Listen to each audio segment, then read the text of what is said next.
একটা ট্যাবলেট কিনলে কি ডিজিটাল আর্টিস্ট হওয়া যায়? না ভাই, একদম নয়। অনেকে বিগিনার প্রথমেই ট্যাবলেট, ফটোশপ, ব্রাশ সব কিছু নিয়ে এক্সাইটেড থাকে, কিন্তু ড্রয়িং ফাউন্ডেশনটা স্কিপ করে যায়। আর তারপর প্রবলেম হয়, ক্যারেক্টারের প্রপোর্শন ঠিক হচ্ছে না, ফেসের স্ট্রাকচার ঠিক হচ্ছে না, লাইটের শ্যাডো কনফিউশন লাগছে। কারণ ডিজিটাল পেন্টিং এর মেন স্কিল শুধু ব্রাশ না, মেন স্কিল হলো observation, shape, form, proportion, light.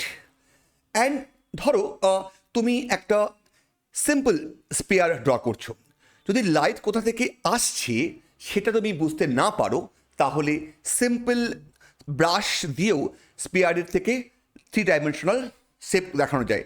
তাই আমি বিগিনারদের সবসময় বলবো, আগে ড্রয়িং ফাউন্ডেশনটা স্ট্রং করো, তারপর ডিজিটাল পেন্টিং। সফটওয়্যার পরও শিখতে পারবে, কারণ একটা জিনিস মনে রাখবে, ব্রাশ আর্টিস্ট বানায় না, অবজারভেশন আর্টিস্ট বানায়। এই টিপটা যদি ইউজফুল হয় সেভ করে রাখো।